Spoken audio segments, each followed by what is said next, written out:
요즘 성가대 이 찬양 듣고 몸 찬양 보고 제가 어지러워 갖고 지금. 그러니까 혹여 여러분들 중에 성가대 이렇게 할 때 내가 저기 서 있어야 되는데 그러면 성가대 지원을 하세요. 우리 교회는 수준이 굉장히 높아서 오디션 있는 걸 다 봅니다. 내가 떨어진 사람을 못 봤어요. 근데 그리고 여기 뭐 이런 거 할 때 내가 저거 하고 있어야 되는데 이렇게 생각하면 지원하십시오. 남자도 아마 받아줄 겁니다. 뭐 이렇게 뭐지 이렇게 굽힘 이런 거 이거 체크 다 할 텐데 떨어진 사람을 못 봤어요. 그러니까 이제 저게 내 자리거니 이렇게 생각하면 지원을 하십시오. 심지어 이 찬양단들도 나이가 조금 있어도 지원하시면 안 받아줄 거지. 나이가 조금 있으면 그래도 하여튼 지원해 보십시오. 그러니까 내가 저 자리에 내가 있어야겠다 이렇게 생각하면 그 자리에 있었으면 좋겠습니다. 자, 우리 부활절이잖아요. 큰일 났네. 11시 46분인데 내가 보통 설교를 재보니까 67분 하더군요. 내가 67분. 그래도 족발이 기다리니까 자, 우리 부활절인데 우리 보통 이런 거 하잖아요. 근데 이게 제가 이제 그 성교원, 옛날에 교회마다 성교원이 있었어요. 그러니까 한 120명 7살 이하가 다니는 성교원이 있었는데 제가 원목을 했어요. 4년을. 그러니까 제가 이렇게 웃으면서 어린이 여러분 이런 거 잘해요. 율동이 잘 안 돼서 그렇고 찬양이 안 돼서 그렇지. 근데 거기서 제가 이제 이렇게 특별할 때는 이런 걸 했었어요. 그러니까 여러분 이게 유치하더라도 따라하는 게 순수한 겁니다. 순수한지 안 순수한지 볼 겁니다. 자, 하트를 그립시다. 하트. 조금 크게 하트. 오케이, 좋습니다. 자, 이제 연습하는 거 이건 연습해. 자, 하트 그리고 손바닥에 얹고 이게 상상력이 있어야 이게 되는 거지. 뭐 이게 아니고 그리고 예쁘게 딱 얹는 거예요. 그리고 이거 연습이에요, 연습. 그다음 불어요. 이렇게 붙지 말고. 자, 하나님 앞에 그렇게 하는 거예요. 자, 하트. 손바닥에 올리고 제 따라하는 겁니다. 예수님 사랑합니다. 오, 좋습니다. 자, 이제 옆에 보고. 그 왼수 신랑이 있네. 이러면 왼수 마누라가 있네. 자, 하트. 자, 손바닥 올리고. 이거 내가 봐야 돼요. 가만있어 봐. 만만한 집이 어딨나? 부부끼리 앉은 집을 내가 볼 수가. 자, 저 건드려도 되는지 모르겠는데. 홍기영 집사? 홍기영 집사님. 자, 이병임 집사한테 이게 저쪽이 그냥 연습하는 거예요. 내 따라 하는 거예요. 이렇게 하트 그렸잖아. 그러니까 저 집이 그냥 연습시키는 거예요. 하트 그렸지, 손바닥 올렸지, 내 따라 하는 거예요. 이병임 집사. 자기 이야기에 자기. 홍기영 집사님. 자, 이기영 집사. 아니지. 이병임 집사. 들려야지, 여기도. 다시. 이병임 집사. 사랑합니다. 후. 자, 이병임 집사 따라. 저부가 해야 될 이유가 있어요. 자, 이병임 집사. 자기도 하트. 죽는다. 손바닥에 올리고. 자, 홍기영 집사. 님, 그래. 홍기영 집사님. 오빠잖아. 사랑합니다. 오케이. 이 재밌는데 이거 만만한 집 없나? 자, 됐죠? 자, 한번 할까요? 자, 됐죠? 하트. 손바닥에 올리고 앞사람 이름 부르고 사랑합니다. 자, 반대. 하트. 손바닥에 올리고 사랑합니다. 고맙습니다. 닭살스러워. 예수. 제가 걱정되는 게 이게 이단인갑다. 그럴 수도 있어. 거룩하게 해야지. 할렐루야. 예수의 피 이래야 되는데. 자, 이달의 말씀하겠습니다. 위에 있죠. 소망의 하나님이 모든 기쁨과 평강을 믿음 안에서 너에게 충만하게 하사 성령의 능력으로 소망이 넘치게 하시기를 원하노라. 로마서 15장 13절 말씀. 소망의 하나님 성령의 능력으로 내 마음에 소망이 넘치게 하옵소서. 내 가정에 소망이 넘치게 하옵소서. 내 교회에 소망이 넘치게 하옵소서. 예수님 이름으로 기도합니다. 아멘. 여러분의 기도가 될 줄 믿습니다. 지금 마가복음에 예수 그리스도께서 부활하시고 하늘로 올라가시기 전에 19절에 이렇게 말하십니다. 주 예수께서 말씀을 마치신 후에 하늘로 올려지사 하나님 우편에 앉으시니라. 그러니까 하늘나라가 뭐요? 있다는 거예요. 성경은. 우리는 성경을 믿잖아요. 성경에 하늘나라가 있대요. 천국이 있대요.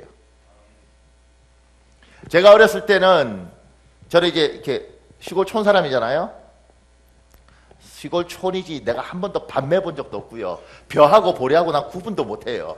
내가 그냥 현대자동차 앞에서 살았기 때문에 우리는 그냥 자동차 보고 이렇게 살았지 뭐 깨구리 잡고 뭐 미꾸라 잡고 이런 거 없어요. 내가 생기기 이렇게 생각을 했지 알고 보면 나도 이렇게 속은 거의 서울 사람 수준이라고요. 내가 상처가 많아서 그래요. 상처가 자꾸 밤매다 왔대. 자, 근데 그 동네에서는 울산이라는 동네인데 거기에서는 제가 처음에 연포동이라는 곳에 살았는데 동네가 커요. 왜냐면 자동차 사람들이 다 거기 사니까. 근데 그 도로 그렇게 돼 있거든요. 도로를 두고 이쪽은 자동차가 쭉 있고 여기 마을이 있어요. 현장에서 다니는 사람들이 다 이렇게 나와서 가는 거예요. 근데 그때 이 연포동이라는 동네가 굉장히 큰데 거기에 교회가 딱 하나 있었어요. 나중에 이제 양정동이라는 교회 동이 있었는데 그쪽으로 제가 이사 왔는데 거기도 교회가 딱 하나 있어요. 여기도 연포아파트라는 1974년도 5년도 이때 아파트가 서 있었다고요. 여기도 새마을 아파트라고 이게 뭐요? 1900 언제요? 한 80년 안 되죠. 70 몇 년도 뭐 그때 아파트가 있다고. 서울 압구정 생길 때 아파트 생긴 거 제가요 대한민국 아파트 1세대 사람이에요. 1세대. 그러니까 별로 이 자부심을 잘 모르시는가 본데 굉장한 겁니다. 근데 그렇게 살 때 교회가 그만큼 귀한 거예요. 지방에 아파트가 있고 뭐 이러던 간에 동네가 크잖아요. 근데 교회가 딱 하나 있어요. 그때 사람들이 이렇게 말했어요. 우리 집은 교회를 안 다니니까 자기는 교회 안 다니더라도 애들한테 교회 가서 설교 들어. 좋은 말씀 들어. 좋은 이야기 들어. 착하게 살라는 이야기 들어. 이렇게 했어요. 그러니까 제가 어렸을 때는 교회는 가서 설교 듣는데 설교가 잔소리 수준이죠. 착하게 살아라. 거짓말하지 마라. 나쁜 짓 하지 마라. 도둑질하지 마라. 난 이런 줄 알았어요. 그러니까 지금도 누구는 그렇게 믿어요. 근데 기독교의 가장 기본적인 것은 착하게 살아야 뭐 예쁘게 살아야 이런 이야기를 하는 것이 아니고 여러분은 강건하면 70이고 80이지만 반드시 한 번은 이 땅에서 죽습니다. 그러고 나면 그걸로 끝나는 것이 아니라 우리의 영혼이 하나님 앞에 가서 심판을 받고 누군가는 천국에 가고 누군가는 지옥에 가는 겁니다. 그래서 예수 믿고 천국 가십시오 이 이야기를 교회가 하는 거예요. 그래서 사람들에게 예수 믿으라고 이야기하고 전도하고 그 사람이 예수 믿으면 그렇게 기뻐하고 그게 무슨 떡이 나와요 뭐가 나와요 아무것도 아닌데도 불구하고 우리는 그걸 보고 너무 기뻐하고 그리고 그 사람한테 믿음으로 살라고 이야기하는 거예요. 근데 문제는 뭐냐면 믿음으로 살면 좋을 것 같은데 지금 바울이 뭐라고 이야기하냐면 이렇게 하는 겁니다. 고린도전서 15장 19절 여러분 읽으십시오. 고린도전서 15장 19절 시작.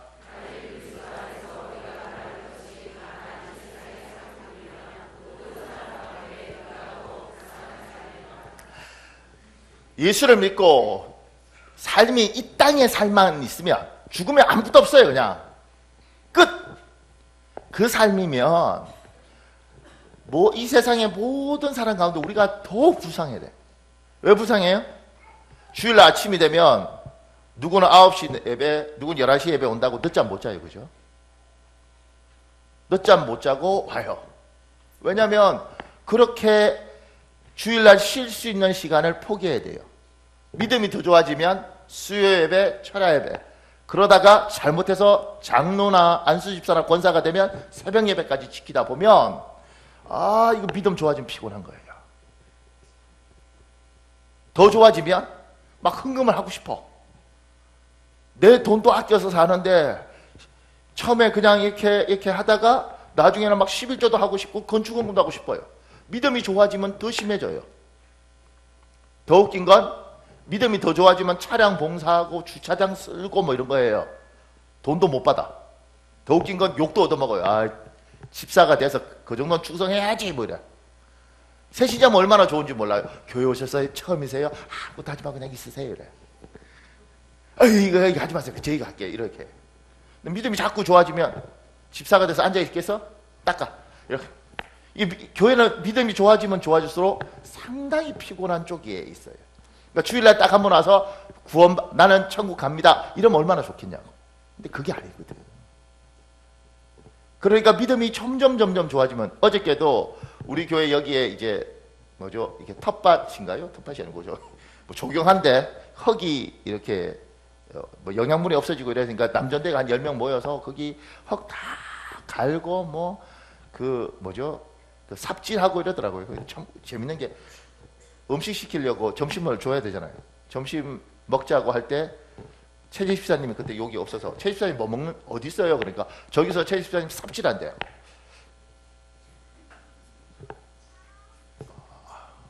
여러분은 너무 고급스러워서 잘 표현이 이해가 안 가요. 우리가 보통 다른 데 가면 웃어요. 저 집사 뭐 한대? 삽질한대. 이거 몰라요 이거?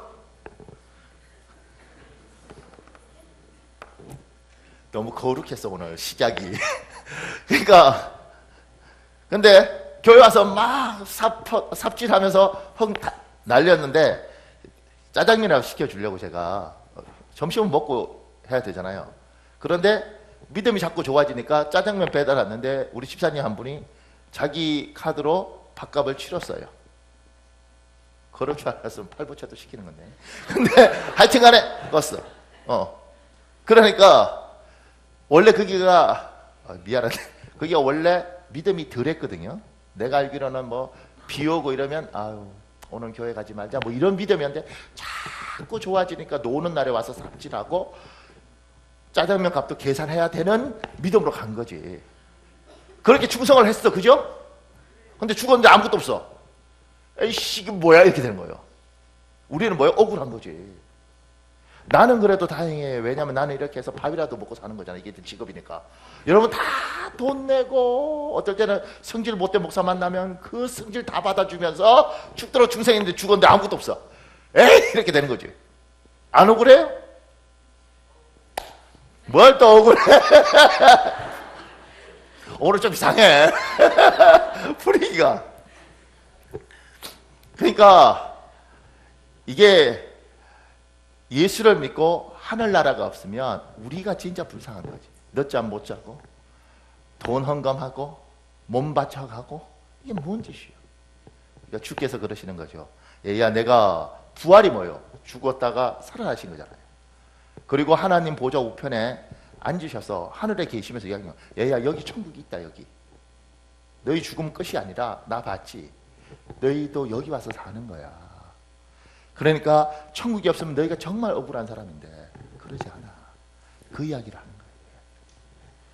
여기 이분 알렉산드라는 사람이 있는데, 제가 이 글이 참 좋은 건 뭐냐면 저한테 천국과 지옥 간 이야기들이 참 많아요. 책들 많은데, 이 사람은 듀크 대학이라는 대학에서 의학 박사를 했어요. 그리고 매사추세츠 주립대학교, 그 다음에 하버드 대학교에서 교수 생활하면서 이 사람이 한 15년 이상 일을 했는데, 이 사람이 전공이 뭐냐면 뇌예요. 뇌. 그래서 논문도 한 150편 이상 썼어요. 그러니까 굉장히 뇌 전문가예요. 그 사람이 어떤 일이 생겼냐면 3살 이하는 안 걸리는데, 이 사람이 나이 54세 그 바이러스가 들어오면서 뇌가 죽어요. 그래서 의사들이 가장 비참한 건 뭐냐면 응급실에 실려가는 게 가장 비참하잖아요. 자기 관리가 안 된 거니까. 이 사람이 응급실 실려가요. 실려가서 6일 동안 죽어 있다가 7일째 깨요. 6일 동안 죽어 있는 건 뭐냐면 뇌가 완전히 물리적으로 죽고 호흡만 하는 거예요. 그러니까 이 사람은 이제 의사니까 자기 뇌가 완전히 죽고 자기 친구들도 야, 얘 끝났다. 근데 인공적으로 이제 호흡만 하고 있는 거죠. 그러니까 뇌는 끝났어. 죽었어. 그런데 자기가 뇌과학자니까 이 뇌가 죽은 상태에 6일 동안 자기가 천국을 보는 거예요. 그리고 7일 만에 기적적으로 깨어납니다. 깨어나고 나니까 자기가 가지고 있는 모든 지식 가지고 이걸 정리해 나가요. 그리고 죽었다 살아난 사람을 만나면서 다 정리를 합니다. 그러니까 이 사람 말은 무시하기 어려운 게 하버드대 교수잖아요. 그것도 뇌과학자. 그러니까 자기가 이야기를 하는 거예요. 뭐라고 이야기하면 이렇게 됐습니다. 나는 과학에 헌신하는 삶을 살았다. 현대의학이 도구를 사용해서 사람들을 돕고 치료하며 인체와 두뇌의 작동에 대해 더 많이 배우는 일이 나의 소명이었다. 그런 소명을 발견한 것을 엄청난 행운이라고 생각했다. 일과 결혼했다고 할 수도 있었겠지만 더 중요하게는 내 곁에 아름다운 아내와 사랑스러운 두 아이가 있었고 가족을 내 삶의 축복으로 여겼다. 여러 면에서 나는 운이 좋은 남자였고 이 사실을 잘 알고 있었다. 그런데 2008년 1월 1일 54세의 나이에 나의 행운은 끝난 듯했다. 나는 희귀한 질병에 걸려 7일간 혼수 상태에 빠졌다. 이 동안에 나의 대뇌 심피질, 즉 우리를 인간이게끔 해주는 뇌의 겉표면이 기능을 멈춰버렸다. 그것이 작동하지 않았으니 사실상 뇌가 부재하는 상태였다. 우리의 뇌가 부재하면 우리 자신도 부재하는 격이다. 지난 수년간 신경외과 의사로서 나는 신기한 경험을 한 사람들의 이야기를 많이 들었다. 대개는 심장마비가 일어난 후였는데 신비롭고 놀라운 풍경 속을 여행했다거나 죽은 가족들과 대화했다거나 심지어 신을 직접 만났다는 경우도 있었다. 물론 멋진 일들임에는 틀림없었다. 하지만 내 견해로 이 모든 것은 순전히 환상이었다. 이토록 자주 보고되는 그들의 내세 경험은 무엇이 원인인 걸까? 나는 그것을 뇌에 기반한 현상이라고 보았다. 의식에 관한 모든 것이 그러하다. 뇌가 작동하지 않으면 우리는 의식할 수가 없다. 왜냐하면 뇌는 애당초 의식을 만들어내는 기계이기 때문이다. 기계가 고장나면 의식도 멈추는 것이다. 뇌의 실제 작동 방식이 얼마나 복잡하고 신비한가와는 상관없이 실상은 이렇게 단순하다. 전원 코드를 뽑으면 텔레비전도 꺼진다. 당신이 얼마나 즐겼던지 간의 쇼는 끝이 난다. 나는 내가 꺼지는 일을 직접 당해보기 전까지는 위와 같은 식으로 말해왔다. 혼수 상태였을 때 나의 뇌는 제대로 작동하지 못한 것이 아니라 전혀 작동하지 않았다. 아마도 이것이 내가 그때 경험한 임사체험의 깊이와 강도의 원인이었으리라고 지금 생각한다. 보고된 임사체험들의 상당수는 잠시 동안 심장이 멈추었을 때 발생했다. 이 경우에 대뇌 심피질은 일시적으로 비활성화되지만 대략 4분 이내로 심폐소생술을 하거나 심장 기능을 재활성화해서 혈액의 산소 공급을 회복시킬 경우 크게 손상되지는 않는다. 하지만 내 경우에는 대뇌 심피질이 이미 꺼져버린 상태였다. 물리적 뇌의 한계에서 벗어나 완전히 독립적으로 존재하는 의식의 세계와 직면하게 된 것이다. 어떻게 보면 내 경우는 임사체험의 완결판이었다고 할 수 있을 것이다. 수십 년간 신경외과 의사로서 쌓아올린 연구와 수술실에서의 실제 작업 경험 덕분에 보통보다 높은 수준의 위치에서 내게 일어난 임사체험의 실상뿐만 아니라 그것의 의미를 판단할 수 있었다고 볼 수 있다. 그것의 의미는 실로 말로 설명할 수 없는 엄청난 것이야. 나의 체험은 육체와 뇌의 죽음이 의식의 종말이 아니라는 것, 인간의 체험이 무덤을 넘어서까지 계속된다는 것을 보여주었다. 더욱 중요한 사실은 우리들 하나하나를 사랑하며 우주와 모든 존재들이 궁극적으로 어디로 나아가는지에 대해 보살피고 있는 그런 신의 응시하에서 우리의 의식이 계속된다는 사실이었다. 내가 간 그곳은 실제했다. 우리가 살고 있는 지금 여기의 삶이 완전히 꿈처럼 느껴질 정도로 그곳은 실제였다. 그렇다고 내가 지금의 이 삶에 아무런 가치를 두지 않는다는 뜻은 아니다. 사실은 과거 어느 때보다도 더 이 삶의 가치를 느끼고 있다. 오히려 지금은 삶의 진정한 맥락을 볼 수 있게 되었기 때문이다. 우리의 삶은 무의미하지 않다. 하지만 지금 살고 있는 이곳에서는 적어도 우리가 살아가는 대부분의 시간 동안은 이 사실을 믿기 어렵다. 혼수 상태에 있었을 때 내게 일어난 일은 분명히 내가 하게 될 가장 중요한 이야기일 것이다. 하지만 일반 상식과 너무 다른 내용이어서 무턱대고 사람들에게 외쳐야 될 만큼 쉽게 할 수 있는 이야기는 아니다. 그런 한편 뇌과학 및 의식 연구의 최신 개념들에 익숙한 사람인 내가 의학적으로 추론하고 분석해서 내린 결론들이다. 내 여정의 이면에 있는 진실을 일단 깨닫는 순간 나는 이것을 말해야 한다는 것을 알아. 이 작업을 제대로 해내는 일이 지금은 내 삶의 주요 과제가 된다. 그렇다고 신경외과 의사로서의 직문화 내 삶을 포기했다는 뜻은 아니다. 다만 우리의 삶이 육체나 내 죽음과 더불어 끝나는 것이 아님을 이해하게 된 특권을 누리게 된 지금, 이 몸과 이 지구를 넘어서 내가 보게 된 것에 대해 사람들에게 알리는 것이 나의 의무이자 소명이라고 생각한다. 죽으면 내가 의식을 가지고 있다가 의식이 딱 끝나면, 내가 멈추면 끝! 이게 아니라는 거예요. 우리 안에 영혼이 있고, 이게 멈추든 말든 간에 이 영혼은 하나 앞에 가는 거예요. 천국도 가고 지옥도 가고.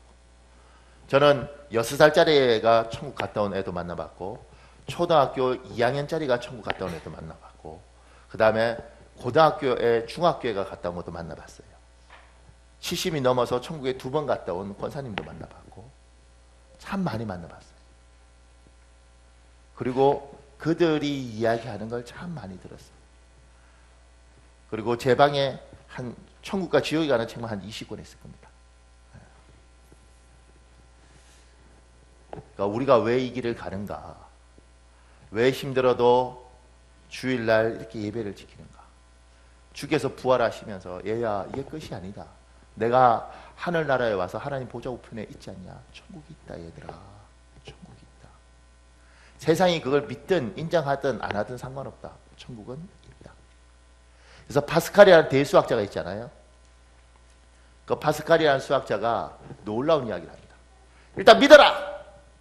믿어라. 손해볼 거 하나도 없다. 왜냐하면 믿었는데 죽었는데 아무것도 없어. 사기당했어. 근데 어차피 죽어서 모르잖아. 속은 거야. 그냥 당한 거야. 근데 기억이 없어. 왜냐하면 딱 죽는 순간 우리가 짐승처럼 또 기계처럼 내가 꺼지는 순간 끝! 그럼 손해볼 거 없다는 거지. 그렇게 될 거라고 생각하고 안 믿었어. 버텼어. 근데 죽었어? 눈 떴는데 천국과 지옥이 있네. 끝난 거야. 이럴 줄 알았으면 믿을 걸. 그러니까 믿어서 손해볼 건 하나도 없는데 안 믿으면 잘못하면 박살날 수 있습니다. 이 표정은 이해를 한다는 겁니까? 안 한다는 겁니까?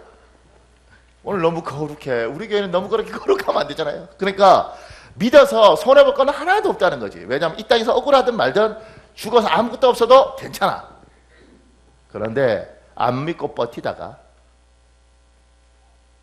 죽었는데 눈 떠보니 천국도 있고 지옥도 있고 뭐 이러면 이거 어떡하나. 인생 황당해지는 겁니다. 그러니까 지금도요, 신학대학원의 목사님들 하기 위해서 제가 나온 학교는 2대1 신학대학원에, 그 다음에 이제 저희 말고 다른 데도 2대1, 3대1, 옛날에는 한 5대1도 되고 이랬는데 요새는 경쟁률이 떨어졌어. 그러니까 목사란 직업이 신학대학원 졸업하자마자 굉장히 비참해지는 직업이거든요. 모르시나요? 신학대학원 졸업하고 전도사로 딱 취직하면 최저임금 이하를 받게 됩니다. 그 최저임금에서 벗어나는 경우가 별로 없어요. 부교육자로 살 때. 대부분 그 이하로 살아요. 그런데 좋은 대학 나오고 공부 많이 한 친구들이 그 길을 와요. 왜요? 우리 권성 목사 어머니가 전화했다잖아요. 아들 목사 힘든데 내려와서 소 키우자. 그거 하면 그러면 거의 한 연봉 1억 받는다는데요. 그 집 소 많아요. 젖소. 젖소. 그래서 어머님이 권사님인데 아마 작년까지 전화 왔을 거예요. 올해 이제부터 포기를 하셨는지. 아들 힘든데 그 길 가지 말고 권사님인데 아버지는 안수집사님이고 내려와서 키우자. 근데 왜 이 길을 오느냐고. 홍 목사님도 이제 그 음대 교수 이런 거 할 수 있는 기회들이 많았는데 이탈리아에서 6년 동안 성악 유학했으면 돈을 얼마나 갖다 뿌렸겠냐. 근데 문제는 자기만 뿌린 게 아니라 사모님도 이거 피아노 해서 똑같이 뿌렸다고. 그리고 교육자가 되는 순간 최저임금 이하를 받아. 근데 그렇게 살았는데 천국이 없어요. 아유, 정말 천국이 있든 없든 간에 만약 없으면 이게 말이 안 되겠지만 천국 가서 뒤집어야 되는 거 아니에요? 이씨 내 인생 뭐야 이게. 너무 억울하잖아. 저도 신학대학원 간다 그랬을 때 저희 어머니가 어머니 미안합니다. 저희 어머님이 저한테 여동생 하나 있거든요. 여동생한테 이렇게 말했어요. 네 오빠를 정말 경상 사람이니까 쇠가 빠지게 키웠는데 저게 경상도는 늦을 때 가리 늦게 이렇게 말해요. 가리 늦게 네 오빠가 지랄한단다. 내가 지금 지랄하고 있는 거야.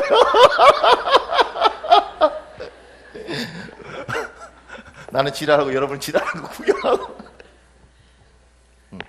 그러니까 하늘나라가 없으면 우리 너무 억울하지. 술도 못 마셔, 담배도 못 피워, 노름도 못 해. 우린 장난으로도 못 해요. 그러니 하늘나라가 없으면 우리 너무 억울한 거예요. 예수께서 부활하시고 이야기하는 거죠. 얘들아, 천국이 있다. 이 세상이 끝이 아니다. 너희가 고생하는 거 내가 안다. 자, 이 예수께서 부활하시고 하나님 보좌 우편에 앉아 계세요. 부활하시고 보좌 우편에 앉아서 뭐 하실까요? 어휴, 내가 십자가 진다고 얼마나 피곤했어. 내가 창 찔렸지. 이제 쉬어야지. 쉬어! 이러고 계실까? 뭐 하실까요? 자, 우리 로마서 8장 34절 있습니다. 로마서 8장 34절. 여러분 읽겠습니다. 시작.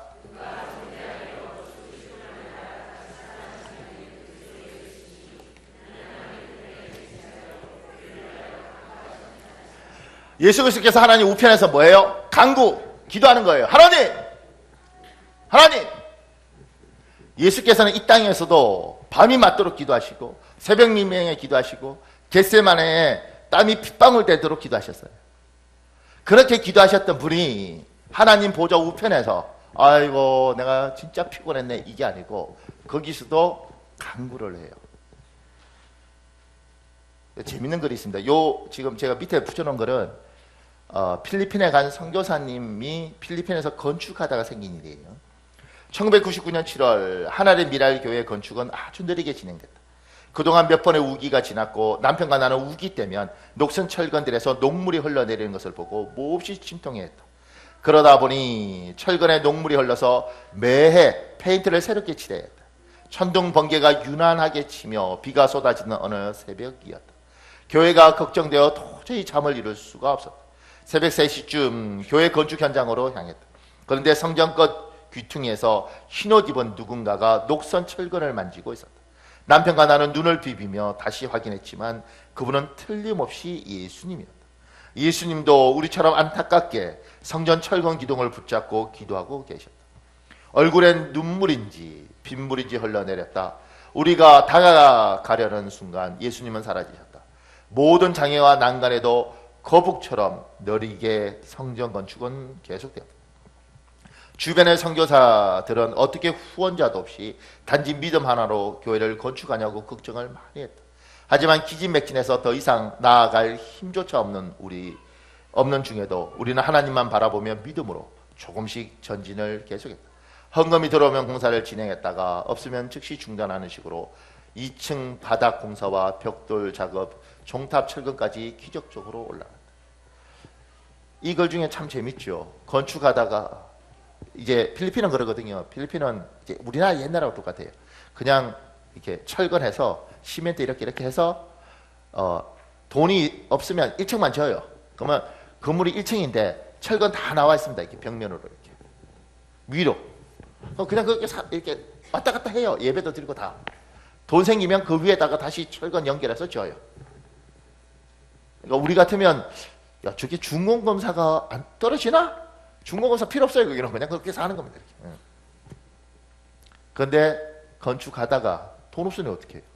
놓아두니 철근에서 비가 뿌려서 녹물이 떨어지는 거예요. 네, 이제 얼마나 걱정되겠어요. 밤에 가보니 철근을 잡고 주께서 기도하시고 우리는 삼일체 하나님을 믿습니다. 성부 하나님에게 성자 예수께서 기도하는 겁니다. 아버지요, 아버지요, 아버지요 저들을 불쌍히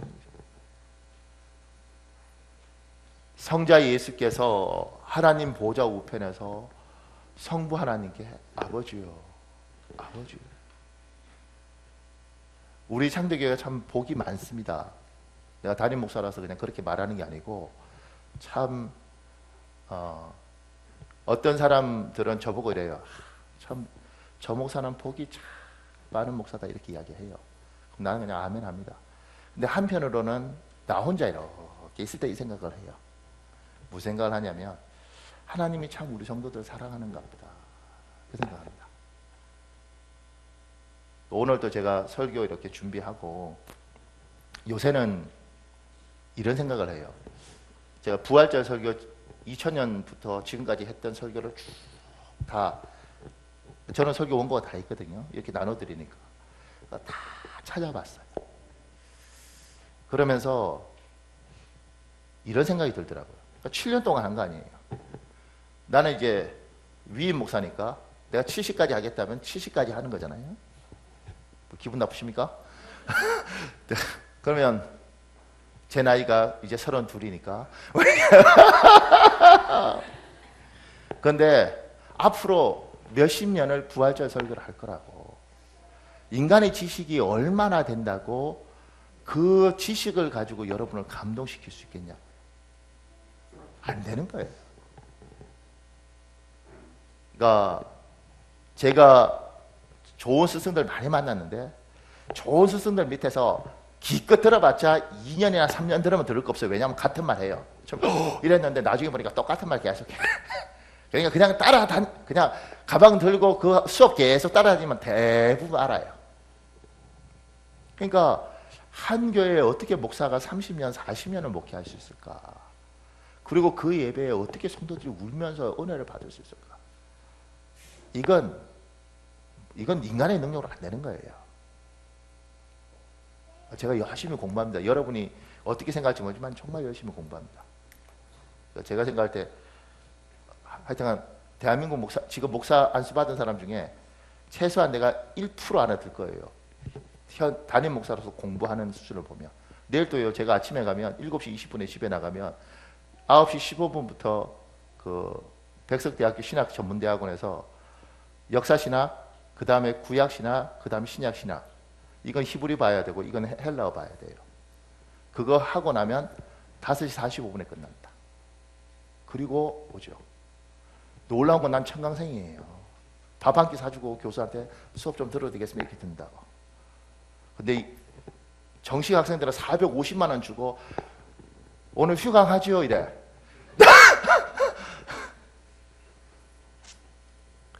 근데 그렇게 공부를 하든 말든 간에 지식으로는 절대 어떻게 해볼 수 없는 거예요. 뭐요? 은혜가 있어야 되는데 이 생각을 하게 되더라고요. 하나님이 우리 성도를 참 사랑해서 성자께서 하나님 창대교회 성도들 불쌍히 여겨주십시오.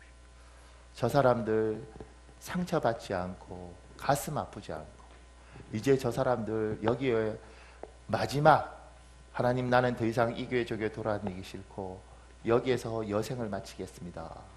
그런 친구들 와 있는데 그들 여기서 편하게 안식할 수 있도록 하나님 복을 주십시오. 그런 성자 예수 그리스도의 간구가 성부의 마음을 때리고 성부께서 그렇게 은혜를 주셔서 설교할 때마다 별 내용 없는 누가 그러더라 나보고 목사님 설교는 놀랍습니다. 별로 적을 게 없는 설교예요. 내가 죽을 때까지 이 말씀을 그런데도 예배마다 얼마나 많은 사람들이 하나님의 은혜를 받는지 몰라요. 그러니까 제가 놀랍니다. 이 사람은 자기 이야기 했다고 그러고 이 사람은 자기 이야기 했다고 그래요. 누군 삐졌어. 저번 주에 눈이 퉁퉁 부었어. 왜 그러냐 그러니까 목사님이 강대상에서 내 이야기만 주야장창 하더래. 난 그 사람 예배 온 줄도 몰랐네.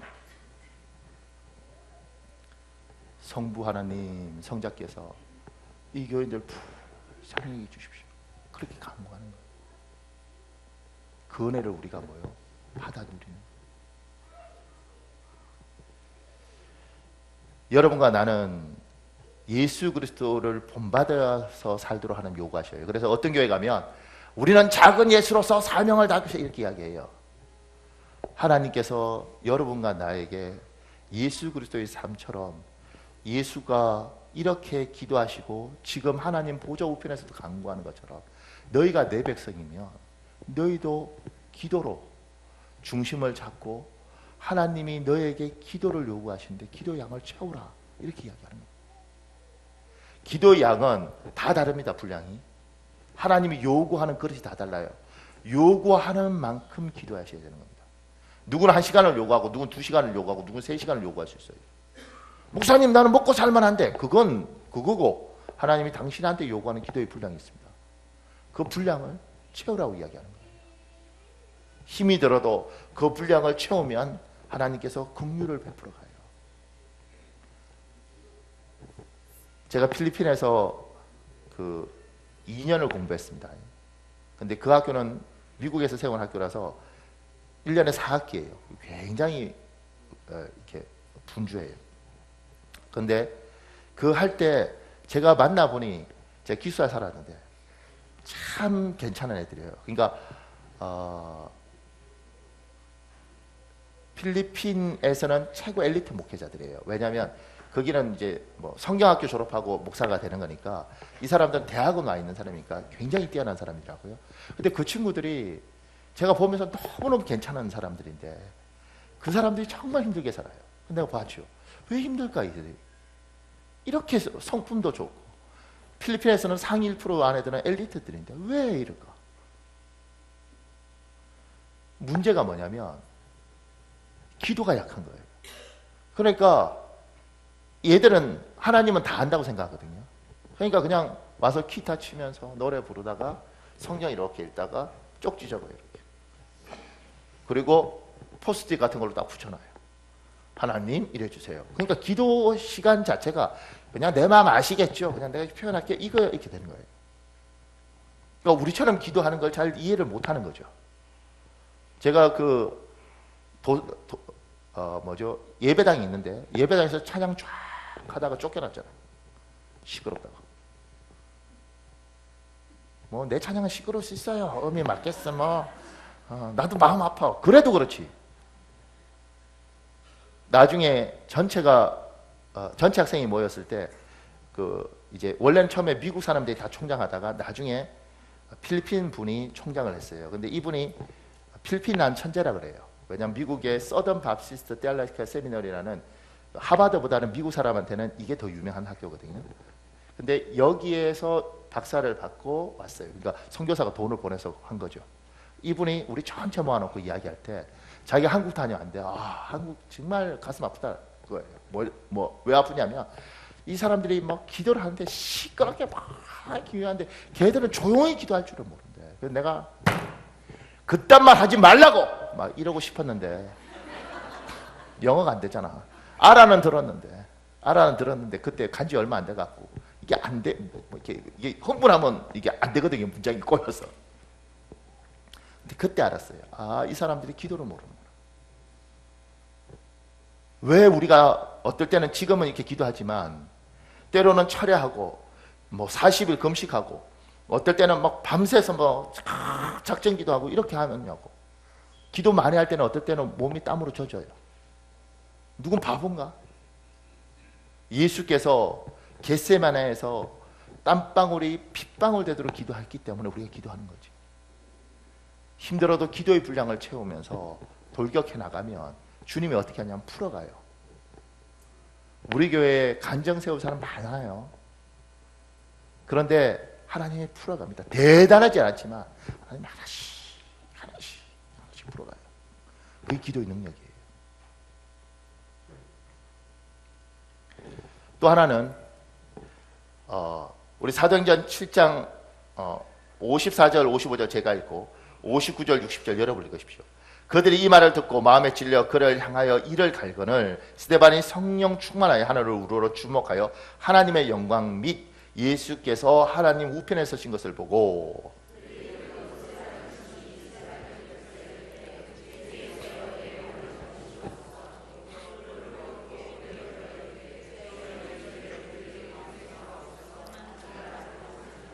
예수께서 하나님 보좌 우편에 앉아서 쉬는 게 아니라 간구하시잖아요. 근데 어떨 때는 앉아도 있지만 어떨 때는 서 있어요. 왜요? 사람은 흥분하면 씁니다. 주께서 쓰셨어요. 어떨 때 쓰는지 아세요? 스데반이 지금 복음을 전가하다가 돌에 맞아요. 그러면 이해가 안 가잖아. 쓰신 분이 내려와서 막아주지. 내가 이 고생하는데 하지마! 내 새끼야! 건드리지 마! 이래야지. 왜 놔두냐고. 그냥 이래서 야, 쟤 돌에 맞은 거 이러고 있다고. 왜 냅두는 거예요? 왜? 스데반이 59절에 보면 그들이 돌로 스데반을 쳐요. 그러니까 스데반이 주 예수님 내 영혼을 받으소서 이렇게 말을 해요. 그리고 60절에 주여 이 죄를 그들에게 돌리지 마옵소서. 왜 안 구해주냐면 이 땅이 끝이면 이 세상 사람처럼 이 땅이 끝이에요. 그러면 어떻게든 살아. 이 땅에서 나 살아야 돼. 그러면 주께서 이 땅에서만 닿으면 구해주실 수밖에 없죠. 이 땅이 아니고 강건하면 70이고 80인데 언젠가는 죽을 거라고. 그런데 저 하늘이 있는 거예요. 이 땅에서 하나님께서 하나님의 사람들에게 이 땅에 네가 내 백성이면 내 백성답게 살라는 거지. 그래서 흥분하시는데 놓아두시는 거예요. 뭐냐면 세상 사람들은 죽을 때 어떻게 죽어요? 돌 막 맞아. 주여 저들의 저를 저들에게 돌리지 마옵소서. 이거 죽어요? 용사세요. 세상 사람 어떻게 해요? 이싸 이러다 죽잖아. 내가 책 읽다가 얼마나 놀랐냐면 이토 히로부미가 안중근의사 총에 팡 맞아 죽을 때 죽어갈 때 그 비서가 잡았어요. 이토 히로부미는 일본 역사의 위대한 사람입니다. 일본을 제국으로 만든 사람이라고. 딱 잡을 때 그 사람이 죽으면서 그랬다는 거예요. 치쿠시 물어보려고 했는데 어디 갔지? 일본어 잘하는 사람이 있네. 치쿠시 알아요? 번역해드릴까요? 용사씨 개새끼. 미안합니다. 이게 내가 욕하는 게 아니고 죽으면서 이게 무슨 짓이요? 헤르만 헤센가요? 죽으면서 나에게 빛을 이러고 죽었어요. 멋있게. 일본을 근대화시킨 사람이 죽으면서 뭐 이러면서 아유 뭐야. 하나님이 하나님의 사람들에게 요구하는 거야. 너 천국 있잖아. 세상 사람들 억울하니까 어떻게 살려고 뿌락뿌락 하지만 얘야 넌 죽으면 천국이 있는데 하나님의 사람으로서 품위도 지키고 어차피 언젠가는 죽을 거면 내가 확 구해줄 수도 있지만 죽을 때 멋있게 하나님의 사람으로서 다른 사람이 볼 때 야 예수 믿는 사람은 천국을 가진 사람들은 다르구나. 그러니까 주께서 이러셔서 흥분하시지만 그래 그렇게 이 세상 살다 와라. 내가 이 하늘나라에서 다 눈물 닦아줄 테니까 지금 젊은 날에 네가 세상 떠나는 게 억울하지만 그렇게 살다 와라. 주 예수의 내 영혼을 받으십시오. 주님 저들의 죄를 돌리지 마십시오. 이렇게 죽어가는 모습. 여기 글이 있습니다. 하나님 참 우리 사랑합니다. 저한테 이런 글들이 다 있고. 제가 읽어드렸어요. 오늘 부활절 무렵 영국의 한 마을에 목사가 새로 부임을 해왔습니다. 동네 사람들은 새로운 목사의 설교에 관심을 기울이며 하나둘 교회 안으로 들어왔습니다. 드디어 목사의 설교가 시작되었습니다. 어느 바닷가 마을에 어머니를 여인 소년과 그 소년을 목숨보다 사랑하는 아버지가 있었지요. 어느 날 소년의 친구와 바닷가에 놀러 갔다가 풍랑을 만났습니다. 높은 파도가 강한 바람에 둘이 타고 있던 배에 금세 물이 들어오기 시작했습니다. 소년의 아버지는 등대직이었습니다. 등대에서 바라보다가 아들이 탄 배를 발견하고는 깜짝 놀라 가까운 곳에 메어둔 보트에 몸을 싣고 아들이 있는 쪽으로 힘껏 노를 저었습니다. 아들에게로 갔지만 아버지는 절망하고 말았습니다. 그 사이 아들이 탔던 배는 뒤집혀 파도에 휩쓸려 가버렸고 자기가 탄 보트에는 한 명밖에 더 태울 수가 없었기 때문입니다. 둘을 모두 태운다면 배가 뒤집어질지도 모르는 상황이었습니다. 이미 아들의 친구는 포기한 얼굴이었습니다. 그런데 아버지는 아들에게 먼저 손을 내밀었다가 이내 손을 거두었습니다.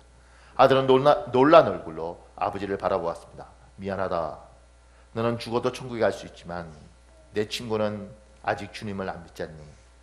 아들은 아버지를 한참 바라보더니 이내 미소를 띄었습니다. 그래요 아빠, 천국에서 만나요.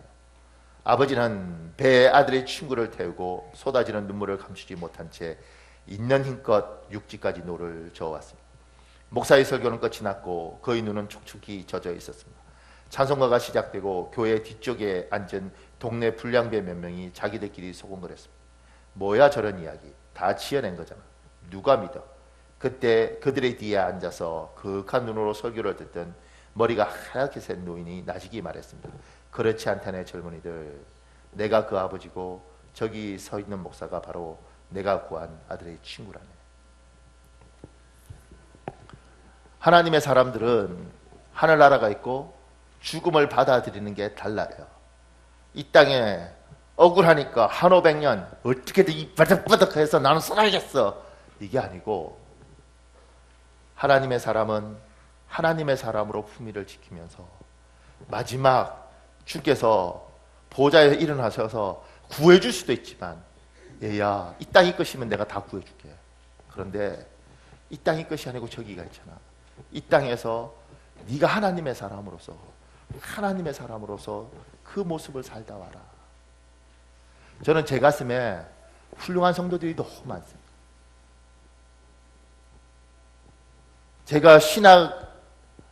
제가 신학교에 배운 교수들 중에 세계적인 교수들도 많아요. 그런데 그렇게 세계적인 사람들한테, 허드슨 테일러 현손한테도 배웠습니다. 힐 박사라고. 그런 전설적인 사람들한테서도 공부를 했는데 그들보다 성도들이 가르쳐준 게 더 많아요. 제 모교의 성도들이 가르쳐준 게 더 많아요. 우리 전영미 집사 같은 경우는 백혈병으로 죽어가면서도 이제 수술하고 해도 그때는 벌써 20년도 됐으니까 20년이 뭐예요. 그러니까 이 사람 죽어가면서도 마지막까지 구역장이었거든요. 신망 돌다가 죽었어요.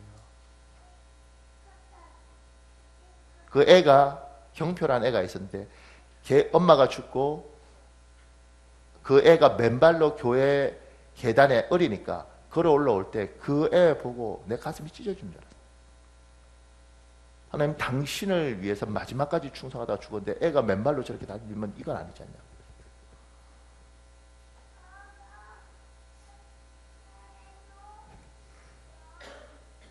백혈병 걸린 사람이 자기가 곧 죽을 거라 그러는데 구역 예배를 드릴 때 그 사람의 모습을 주께서 고쳐줄게! 안수해서! 왜 안 그러냐고. 이 땅이 것이면 무조건 고쳐줘야 되는 거예요.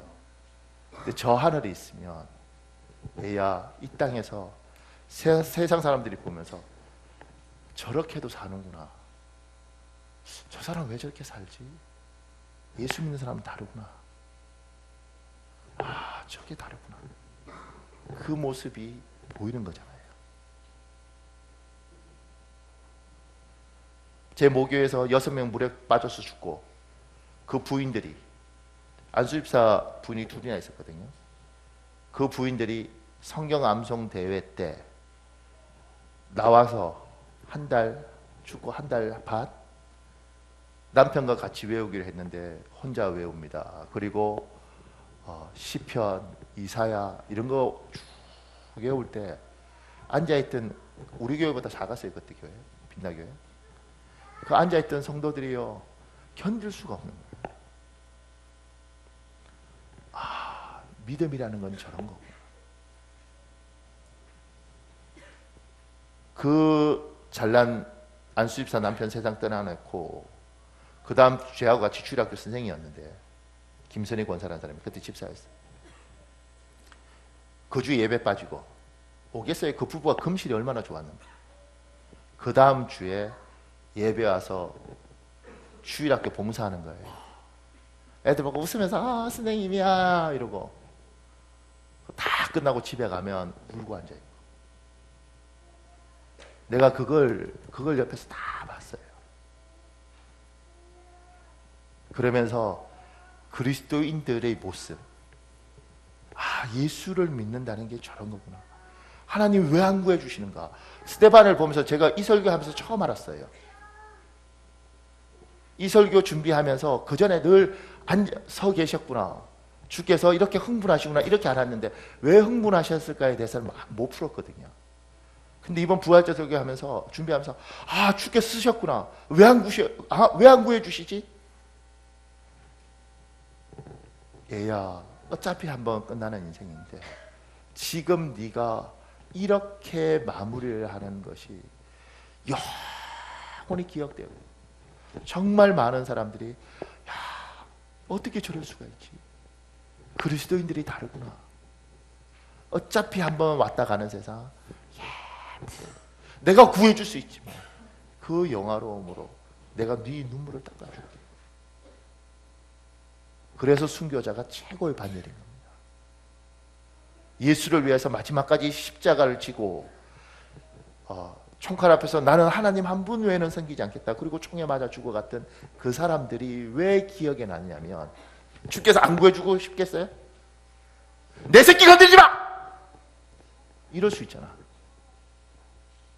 그런데 얘야, 여기는 강건하면 70이고 80이지만 하늘은 영원하잖니. 그래, 너의 그 마지막 모습이 영원히 기억돼. 사람들은 왜 저렇게 훌륭한 사람을 데려가셨어요? 이렇게 말할지 모르지만 얘야, 그 예쁜 모습 내가 간직하고 기억하고